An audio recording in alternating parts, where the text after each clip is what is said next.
ସମସ୍ତଙ୍କୁ ନମସ୍କାର। କେମିତି ଅଛନ୍ତି ସମସ୍ତେ? ଭଲ ଅଛନ୍ତି କି? ଆଶା କରି ଆପଣମାନେ ଈଶ୍ୱରଙ୍କ ଅନୁଗ୍ରହ ଦ୍ୱାରା ସମସ୍ତେ ଖୁସିରେ ଆଉ ସୁସ୍ଥ ସବଳ ଜୀବନ ଯାପନ କରୁଥିବେ। ଚାଲନ୍ତୁ ମୁଁ ଆଜି ଆପଣମାନଙ୍କ ଅଳ୍ପ ସମୟ ଈଶ୍ୱରଙ୍କ ବାକ୍ୟ ସହିତ କଥାବାର୍ତ୍ତା କରିବି। ଆଉ ସତରେ ଯେତେବେଳେ ଆମେ ବଞ୍ଚୁଛୁ ଏ ଜଗତରେ ଆମମାନଙ୍କୁ ଅଧିକ କୋଉ ପ୍ରକାର ବିଷୟ ଗୁରୁତ୍ୱପୂର୍ଣ୍ଣ ବିଷୟ, ଆଉ ସେ ଟପିକ ନେଇକି ଆଜି ଆମମାନେ କଥା ହେବା। ଆଶା କରି ଆପଣମାନେ ଆଉ ଆପଣଙ୍କ ଫ୍ୟାମିଲି ସମସ୍ତେ ଈଶ୍ୱରଙ୍କ ଦ୍ୱାରା ଅନୁଗ୍ରହ ପାଇକି ଖୁସିରେ ଥିବେ। ଦୟା ଈଶ୍ୱରଙ୍କ ଦୟା ଅନୁଗ୍ରହ ଦ୍ୱାରା ଆପଣମାନେ ଆଶାରେ ବହୁତରେ ଜୀବନ ଯାପନ କରୁଥିବେ। ତ ସତରେ ଆମର ଜୀବନ ଯେତେବେଳେ ଦେଖୁ ଆଉ ପରୀକ୍ଷା କରୁ, ସେଠି ଅନେକ ଗୁଡେ ବିଷୟ ଆମ ଜୀବନରେ ପ୍ରଶ୍ନ ଗୁଡାକ ଥାଏ, ଯୋଉଥିପାଇଁ କି ଆମେମାନେ ପରମେଶ୍ୱରଙ୍କ ଉପରେ ନିର୍ଭର କରିନଥାଉ ଆଉ ନିଜର ଚିନ୍ତା ଉପରେ ନିର୍ଭର କରିକି ନିଜ ଉପରେ ନିର୍ଭର କରିକି ବଞ୍ଚିଥାଉ। କିନ୍ତୁ ବାସ୍ତବ ବିଷୟରେ ଆମେ ଆମର ଜୀବନ ବିଷୟକୁ ନେଇକି ଯେତେବେଳେ ଶାସ୍ତ୍ର ଅନୁସାରେ ଖୋଜିବା, ପରମେଶ୍ୱର ଆମମାନଙ୍କ ଆଡକୁ କୋଉ ପ୍ରକାର ଇଚ୍ଛାକୁ ରଖି ଆସନ୍ତି ଆଉ ପରମେଶ୍ୱରଙ୍କ ଉଦ୍ଦେଶ୍ୟ କଣ, ପରମେଶ୍ୱରଙ୍କ ଯୋଜନା କଣ ଆମ ସମସ୍ତଙ୍କ ପ୍ରତି। ତ ଚାଲନ୍ତୁ ଆମମାନେ ବାକ୍ୟ ଦ୍ୱାରା ଆଜି ପ୍ରକୃତିରେ ଟିକେ ଚିନ୍ତା କରିବା, ବାକ୍ୟକୁ ଦେଖିବା। ଯୋହନ ପୁସ୍ତକ 15 ପର୍ବର ବାକ୍ୟ ଟିକେ ପଢିବା।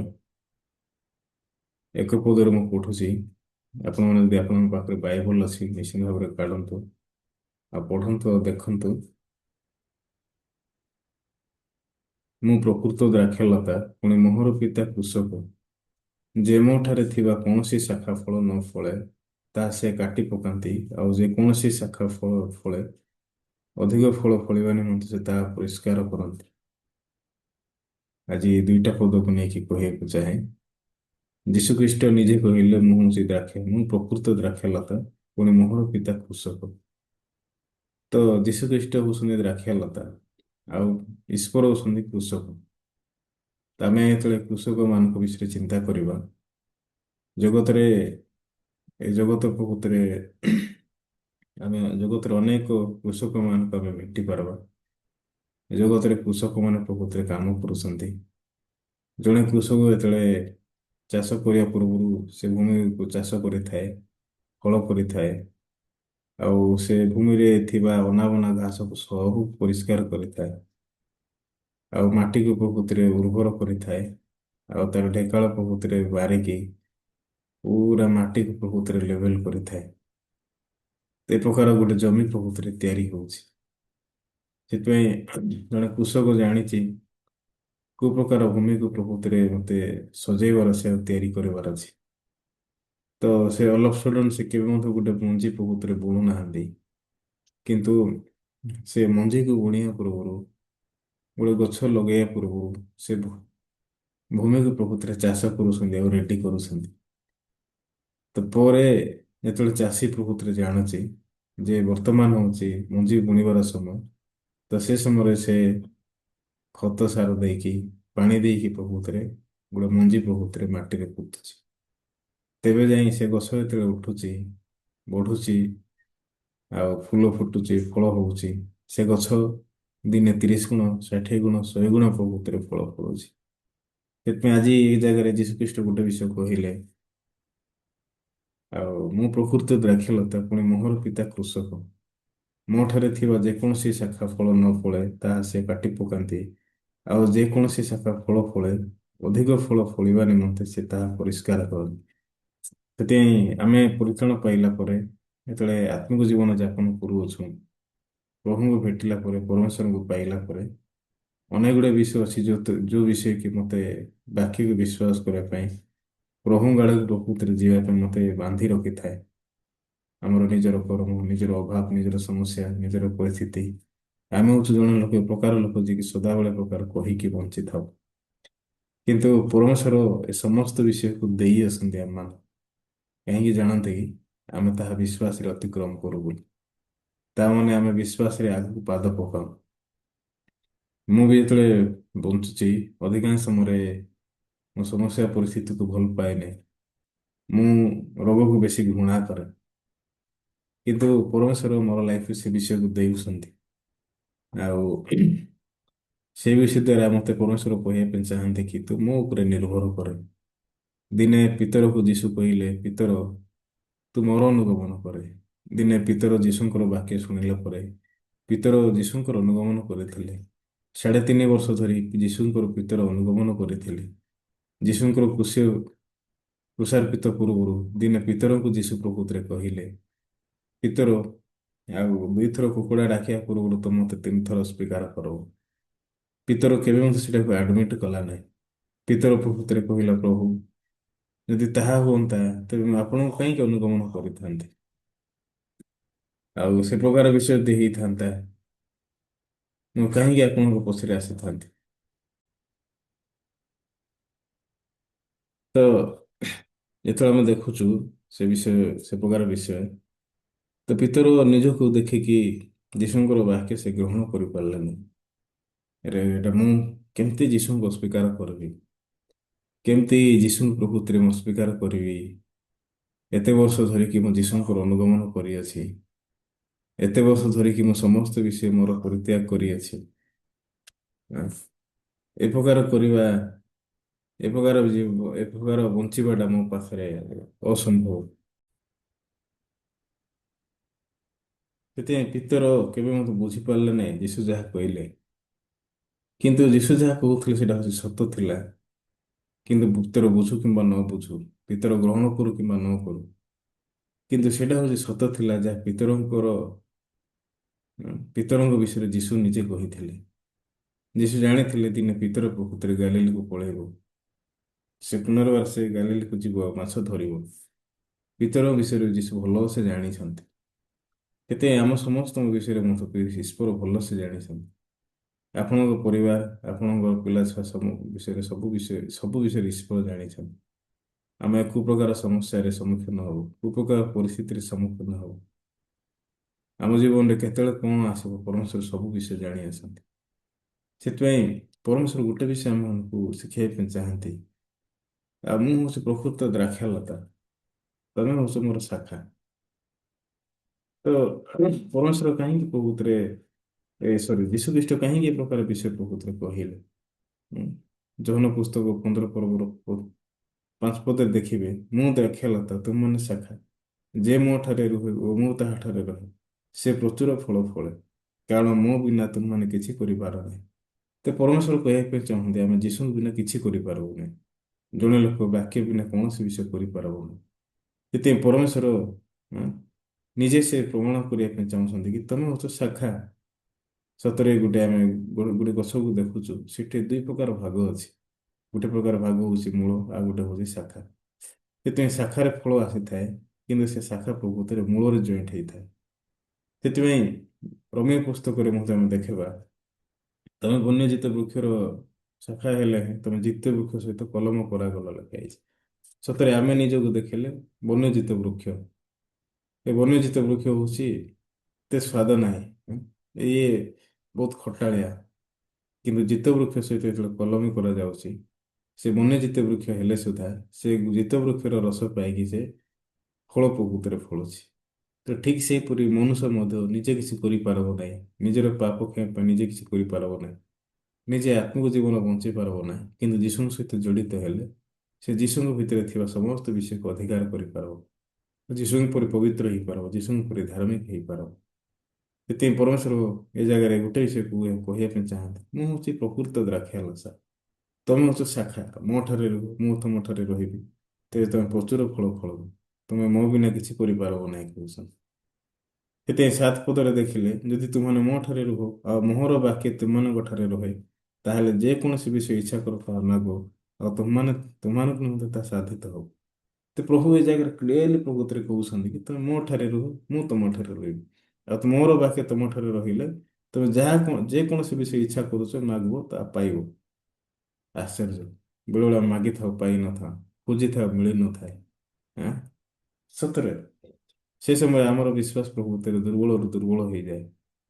ଆରେ ମୁଁ ମାଗିଲି ପ୍ରଭୁ ଦେଲେ ନାହିଁ, ଖୋଜିଲି ମୁଁ ପାଇଲି ନାହିଁ। ସତରେ ପ୍ରଭୁଙ୍କୁ ବିଶ୍ୱାସ କରିବାଟା ମୂର୍ଖାମି। ସେ ସମୟରେ ଆମେ ନିଜକୁ ବିଶ୍ୱାସ କରିକି ଜୀବନଯାପନ କରିଥାଉ। କିନ୍ତୁ ଭାଇ ଭଉଣୀ, ସତରେ ଆମେ ଯେତେବେଳେ ଦେଖିବା ପରମେଶ୍ୱର କଣ ଆମ ହୃଦୟରେ ରଖିବା ପାଇଁ ଚାହାନ୍ତି, ବାକ୍ୟ ଲେଖା ହେଇଛି। ହୁଁ? ଆଉ ମୋହର ବାକ୍ୟ ତୁମମାନଙ୍କର ରହେ ଲେଖା ହେଇଛି। ତାହା ତାହା ହେଲେ ଯେକୌଣସି ବିଷୟ ଇଚ୍ଛା କର ତାହା ମାଗ ଲେଖା ହେଇଛି। ଫାଷ୍ଟ ବିଷୟ ପ୍ରଭୁ ଆମ ଜୀବନରେ କଣ ଦେବା ପାଇଁ ଚାହାନ୍ତି, ବାକ୍ୟ। ପିତରଙ୍କୁ ମଧ୍ୟ ବାକ୍ୟ ଯୀଶୁ କହିଲେ। ତାମାନେ ପିତରଙ୍କୁ ସେଇଟା ଘୃଣା କରିବାର ବିଷୟ ନଥିଲା। ପିତର ସେଇଟା ଯୀଶୁଙ୍କ ଠାରୁ ବାକ୍ୟ ଶୁଣିଲା ପରେ ନିଜକୁ ପ୍ରକୃତରେ କେବଳ ଠିକ କରିବା ନଥିଲା, କିନ୍ତୁ ପିତର ସିଧାସଳଖ ଯୀଶୁଙ୍କର ବାକ୍ୟ ହଁ କହିବାର ଥିଲା। ପ୍ରଭୁ, ମୁଁ ନିଜ ବିଷୟରେ ଜାଣିନାହିଁ, ଯଦି ତମେ କହିଲ ସେଇଟା ହଉଛି ସତ କଥା। ହଁ, ମୁଁ ସେ ପ୍ରକାର ଲୋକ ହେଇପାରେ, ହେଇପାରେନି ମୁଁ ସେ ପ୍ରକାର ଲୋକ ପ୍ରଭୁ। ତ ଇଏ ଯଦି ସେ ପ୍ରକାର ଗ୍ରହଣ କରିଥାନ୍ତା, ସେ ପ୍ରକାର ଯଦି ବିଶ୍ୱାସ କରିଥାନ୍ତା, ହେଲେ ଇଏ ଜଣେ ଲୋକ କେବେ ମଧ୍ୟ ଯୀଶୁଙ୍କୁ ଅସ୍ୱୀକାର କରିନଥାନ୍ତା।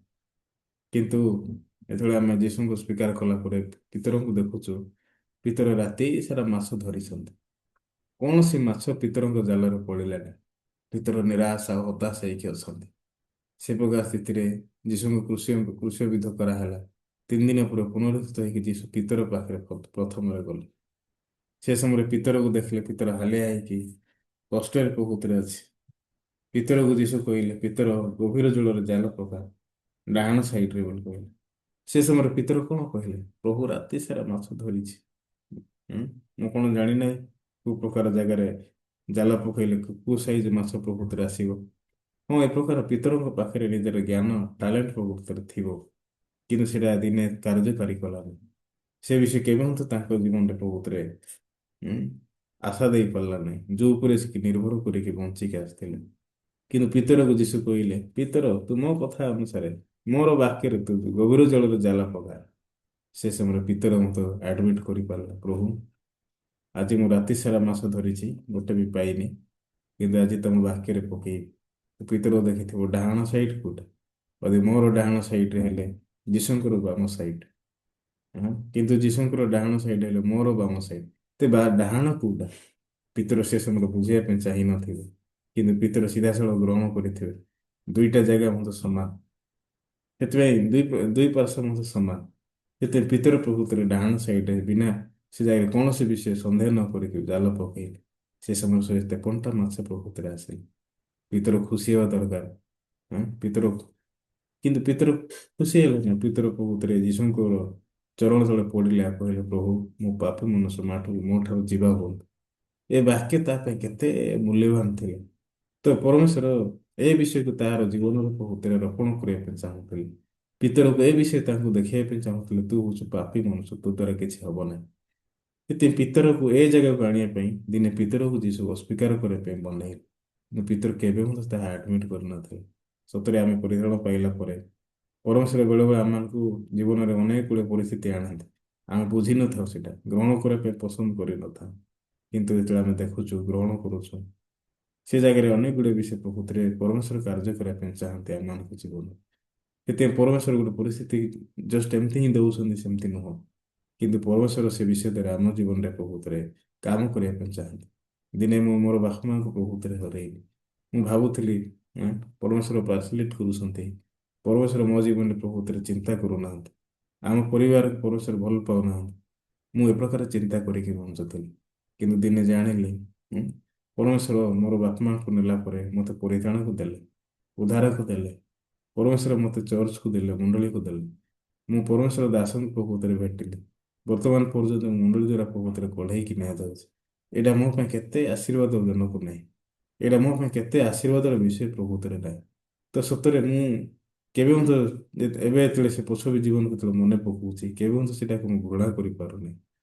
ମୁଁ ଯେତେବେଳେ ଦେଖୁଛି, ସେଇଟା ମୋ ପାଇଁ ଆଶୀର୍ବାଦର ବିଷୟ ବୋଲି ମନେ ପକାଉଛି। ସତରେ ଆପଣମାନେ ମଧ୍ୟ ଯେତେବେଳେ ନିଜ ଜୀବନରେ ପରିସ୍ଥିତି ଦେଖୁଛନ୍ତି, ସମସ୍ୟାକୁ ଦେଖୁଛନ୍ତି, ଅନେକ ଗୁଡ଼ିଏ କାରଣ ଅଛି ଯାହାଦ୍ୱାରା କି ଆପଣମାନେ ଆତ୍ମିକ ଜୀବନ ବଞ୍ଚି ପାରୁନାହାନ୍ତି, କିନ୍ତୁ ତାହା ତ ଆପଣମାନଙ୍କୁ ବାନ୍ଧି ପାରିବନି। କିନ୍ତୁ ସତରେ ଆପଣ ଯଦି ବିଶ୍ୱାସରେ ବଢ଼ିବା ପାଇଁ ଚାହାନ୍ତି, ନିଜକୁ ଅସ୍ୱୀକାର କରନ୍ତୁ, ପିତର ଯେମିତି ଅସ୍ୱୀକାର କରନ୍ତୁ। ପିତର ଯୀଶୁଙ୍କୁ ଅସ୍ୱୀକାର କରିବାଟା ପିତର ଯୀଶୁଙ୍କ ପାଇଁ ଲାଭ ଥିଲା। ସେଇଟା ତାମାନେ ଦିନେ ପିତର ନିଜକୁ ଜାଣିଲେ, ସେ ସମୟରେ ପିତର ଅଟୋମେଟିକ ନିଜକୁ ଅସ୍ୱୀକାର କରିବାକୁ ଆରମ୍ଭ କଲେ। ଯେଉଁ ସମୟରେ ପିତର ନିଜକୁ ଅସ୍ୱୀକାର କଲେ, ଯୀଶୁ ସିଧାସଳଖ ପିତରଙ୍କୁ କହିଲେ, ପିତର, ମୋର ଅନୁଗମନ କରେ। ମୁଁ ଆଜି ତୋତେ ମନୁଷ୍ୟ ଧରାଳି ଶିଖେଇବି। ତ ପିତର ଜଣେ ଲୋକ କେଉଟ ଥିଲେ, ମାଛ ଧରାଳି ଥିଲେ। କିନ୍ତୁ ପିତର ଦ୍ୱିତୀୟ ଥର ଯେତେବେଳେ ଯୀଶୁଙ୍କର ଅନୁଗମନ କରି ଆସନ୍ତି, ସେ ସମୟରେ ପିତର ଗୋଟେ ମନୁଷ୍ୟ ଧରାଳି ହେଲେ। ଯୀଶୁ କହିଲେ ମୋର ମେଷମାନଙ୍କୁ ଚରା। ମେଷମାନଙ୍କୁ ଚରା ମାନେ କଣ? ଯୀଶୁ ପିତରଙ୍କୁ ସମସ୍ତ ଅଧିକାର ପ୍ରଭୁତ୍ୱରେ ଦେଉଛନ୍ତି। ପିତରଙ୍କ ପାଖରେ ସମସ୍ତ ଅଧିକାର ଅଛି। ମେଷମାନଙ୍କୁ ଚରେଇବା ପାଇଁ ଜ୍ଞାନ ପ୍ରଭୁତ୍ୱରେ ପିତରଙ୍କ ପାଖରେ ଅଛି। ସେ ସମୟରେ ପିତର ଆଁ, କେବେ ମଧ୍ୟ ସେ ପିତର ହେଇପାରିଲେ ନାହିଁ ଯୋଉ ପିତରକୁ ଯୀଶୁଙ୍କୁ ସ୍ୱୀକାର କରିବି ନାହିଁ କହୁଥିଲେ। କିନ୍ତୁ ପରେ ପରର ପିତର ସମ୍ପୂର୍ଣ୍ଣ ବଦଳି ଯାଇଥିବା ପିତର ଥିଲେ, ଯିଏକି ସତରେ ଯୀଶୁଙ୍କର ବାକ୍ୟ ଗ୍ରହଣ କରିପାରୁଥିବା ପିତର ଥିଲେ। ସତରେ ଆମେ ଆତ୍ମିକ ଜୀବନ ଯେତେବେଳେ ଯାପନ କରୁଅଛୁ, ଓ ଆମେ ମଧ୍ୟ ଯେତେବେଳେ ବାକ୍ୟକୁ ଗ୍ରହଣ କରିକି ଜୀବନ ଯାପନ କରୁଅଛୁ, ସେ ଜାଗାରେ ସମସ୍ତ ବିଷୟ ପରିବର୍ତ୍ତନ ହେଇଯିବ। ସତରେ ମୁଁ ଆଶା କରେ ଯେତେବେଳେ ଆପଣମାନେ ଏ ପ୍ରକାର ଲାଇଫ ପ୍ରକୃତିରେ ବଞ୍ଚିବେ, ଅନେକ ଗୁଡ଼ିଏ ଦ୍ୱାରା ଅନେକ ଗୁଡ଼ିଏ ବିଷୟ ଆପଣମାନେ ଅନୁଗ୍ରହ ପାଇକି ପ୍ରକୃତିରେ ବଞ୍ଚିବେ। ସେଥିପାଇଁ ପରମେଶ୍ୱର ଆମକୁ ଆମ ଜୀବନରେ ଇଚ୍ଛା କରନ୍ତି। ଆଁ? କଣ ଇଚ୍ଛା କରନ୍ତି? 9 ପଦରେ 8 ପଦରେ ଲେଖା ହେଇଛି, ତୁମମାନେ ପ୍ରଚୁର ଫଳ ଫଳିଲେ ମୋହର ପିତା ମହିମାନ୍ୱିତ ହେବେ, ଆଉ ତୁମମାନେ ମୋହର ପ୍ରକୃତିର ଶିଷ୍ୟ ହେବ। ସେଥିପାଇଁ ପରମେଶ୍ୱର କଣ ଚାହାନ୍ତି? ଏଁ? ଆମେ ପ୍ରଚୁର ଫଳ ଫଳୁ, ଆଉ ପିତାଙ୍କୁ ମହିମାନ୍ୱିତ କରୁ, ଆଉ ତମେ ମୋର ଶିଷ୍ୟ ହବ ବୋଲି କହୁଛନ୍ତି। ସତରେ ପରମେଶ୍ୱର ଆମମାନଙ୍କୁ ଗୋଟେ ଶିଷ୍ୟ ଭାବରେ ସ୍ଥାପନ କରିଆସନ୍ତି। ଦାସତ୍ୱର ଜୀବନ ନାହିଁ, ଦାସତ୍ୱର ଜୀବନ ବଞ୍ଚିବା ପାଇଁ ପରମେଶ୍ୱର ଆମକୁ ଆଣିନାହାନ୍ତି, କିନ୍ତୁ ପୁତ୍ରତ୍ୱର ଜୀବନ ବଞ୍ଚିବା ପାଇଁ ଆଣିଛନ୍ତି। ସେଥିପାଇଁ ପୁତ୍ର ସଦାବେଳେ ପିତାଙ୍କର କାମ କରିବ।